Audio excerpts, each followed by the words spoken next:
किया था बिहार की खुशहाली के लिए, अपने मुस्तकबिल के लिए, अपने बच्चों के भविष्य के लिए, बिहार को एक खूबसूरत बिहार बनाने के लिए चुनौती देते। एक भी ऐसे मामले हमारे पास आप बता सकती हैं कि जिसमें सरकार ने या फिर शासन प्रशासन ने हस्तक्षेप करके कानून को फ्री होकर के काम करने से रोका गया या बाधित किया गया? कि सरकार जो चल रही है उसी में बिहार का मुस्तकबिल है, बिहार का विकास है, बिहार विकसित बिहार बनने की दिशा में।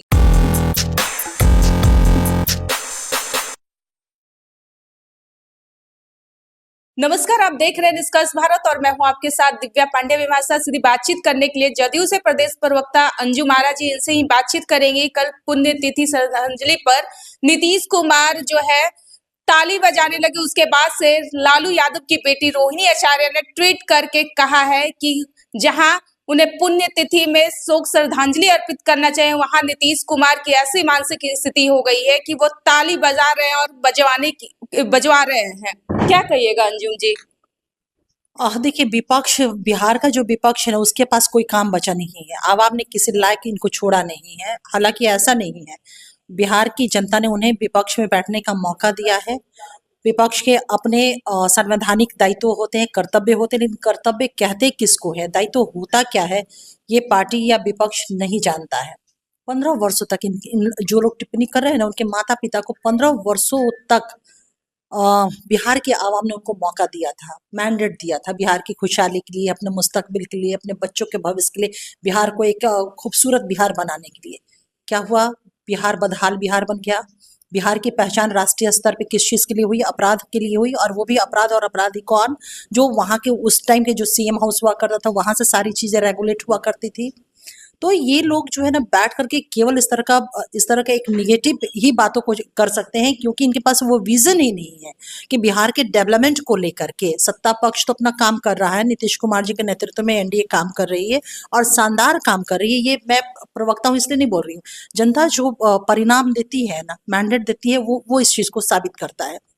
विगत आपने देखा कि बाई इलेक्शन हुआ 4 विधानसभा में, चारों विधानसभा में उनका सुपड़ा साफ हुआ, जबकि उन्हीं के तीन विधानसभा में उन्हीं के विधायक थे, सुपड़ा उनका साफ हुआ।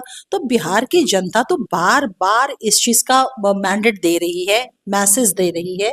वो अपने मत के माध्यम से ये जवाब भी विपक्ष को दे रही है कि सिर्फ नीतीश कुमार जी के नेतृत्व में ही एनडीए की सरकार जो चल रही है उसी में बिहार का मुस्तकबिल है, बिहार का विकास है, बिहार विकसित बिहार बनने की दिशा में जिस आगे है वो बढ़ रहा है। इन सारी बातों पे टीका टिप्पणी करने का मतलब ही है कि जो जनता ने उनको विपक्ष में बैठने का और दायित्व का निर्वहन करने का जो उनको मैंडेट दिया था, उन्हें एहसास ही नहीं है।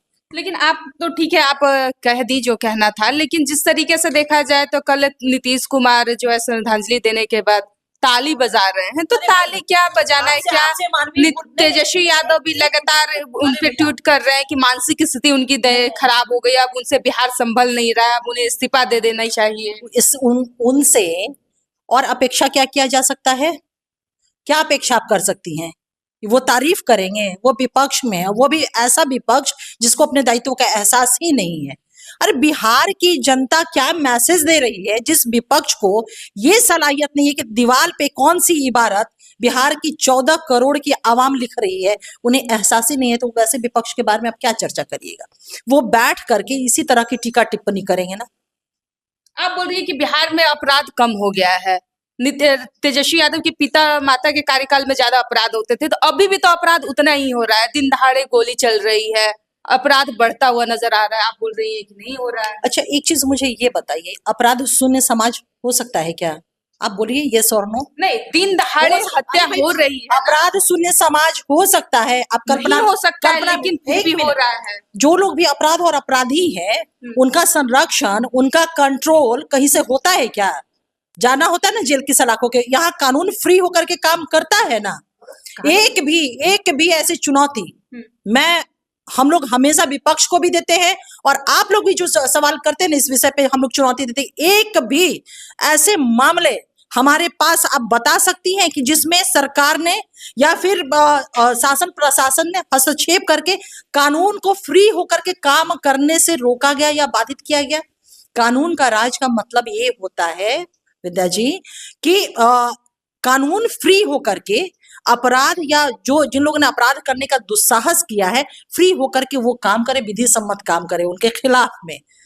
एक भी ऐसे मामले जब से 2005 से लेकर टिल टुडे ऐसे मामले कोई भी नहीं कह सकता है जिसमें सत्ता ने हस्तक्षेप किया हो बचाने के लिए। प्रशांत किशोर लगातार नीतीश कुमार को हटाने की बात कर रहे हैं कि 2025 में इस बार उनका सुपड़ा साफ हो जाए। बड़ी अजीब सी स्थिति है, डेमोक्रेसी है ना, लोकतंत्र है ना, हटाना और बैठाना किसकी ये राइट कॉन्स्टिट्यूशन ने किसको दिया है, डेमोक्रेटिक व्यवस्था ने किसको दिया है, आवाम को दिया है, देश की जनता को दिया है, बिहार की जनता को यह अधिकार है। बोलने से पहले, मुंह खोलने से पहले ना थोड़ा सा सोच ले कि वो हम हटाना चाहते हैं। बिहार की जनता 2005 से आज तक, चाहे लोकसभा चुनाव भी ज्वलंत उदाहरण है, 177 सीटों पे हमारी बढ़त रही, 177 सीटों पे मैंडेट के लिए बहुत बड़ा ये आंकड़ा होता है। दूसरी चीज है, बाई इलेक्शन उसके बाद हुआ, 4 में 4 सीटें एनडीए गठबंधन को नीतीश कुमार जी के नेतृत्व में आती है। और कुछ संदेश चाहिए समझने के लिए? कह रहे हैं कि 2025 के विधानसभा में हम लोग दिखा देंगे अपनी ताकत। अरे भैया, पॉलिटिकल पार्टी है ना, पॉलिटिकल पार्टी है, विपक्ष के लोग हैं, तो स्वाभाविक है वो ये थोड़ी कहेंगे कि हम साथ में हैं, उनके अपने एजेंडे हैं। तो हर पॉलिटिकल पार्टियां जो एजेंडा, अंजुम जी, इस बार के 2025 के विधानसभा चुनाव में प्रशांत किशोर से भी चुनौती रहेगी। देखिए, हमने जो काम किया है, हमारी एनडीए की सरकार जो नीतीश कुमार जी के नेतृत्व में विगत 19.5 वर्षों से हमने जो काम किया है, हम लोगों ने स्पष्ट शब्दों में, आप लोगों को भी पता है कि हमने 225 का लक्ष्य निर्धारित किया है कि जो 2010 में जनता ने हमें मैंडेट दिया था उससे भी ज्यादा हम सीटें लेकर गए। और हमारा आधार है विकास, जो हमने किया है, लोगों का समर्थन, लोगों का विश्वास जो नीतीश कुमार जी के नेतृत्व पर है, वो हमारा आधार है। और हमें पूर्ण विश्वास है कि बिहार की जनता पुनः नीतीश कुमार जी के नेतृत्व को, एनडीए गठबंधन को 225 से भी ज्यादा सीट जीत करके हम आएंगे और उनके नेतृत्व में मजबूत सरकार बनेगी। और जो विकसित बिहार बनने की दिशा में हमारा बिहार बहुत तेजी से बढ़ रहा है, अब ये जो टेन्योर होगा, बिहार पूर्ण रूप से विकसित बिहार बन पाएगा। एक आखिरी सवाल, बजट सत्र कल पेश होने वाला है, क्या बिहार के लिए इस बार कुछ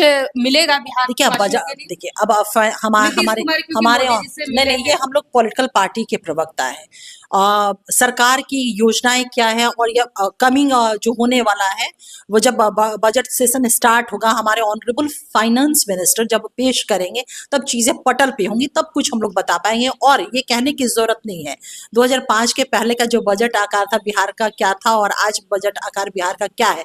निश्चित रूप से निसंदेह इस बार का जो बजट होगा बहुत ही, बिहार को मैं कह रही हूँ कि विकसित बिहार बनने की दिशा में हम जो तेजी से आगे बढ़ रहे हैं उसको और बल और ताकत देगा इस बार का बजट। चलिए, इस बार का बजट जो है बिहार वासियों का बल और ताकत देगा। अब देखना यह होता है जब बजट सत्र पेश होता है कि क्या क्या बिहार वासियों के लिए बजट में मिलता है आखिर इस बार। फिलहाल हमारे साथ बने रहे, बहुत बहुत धन्यवाद।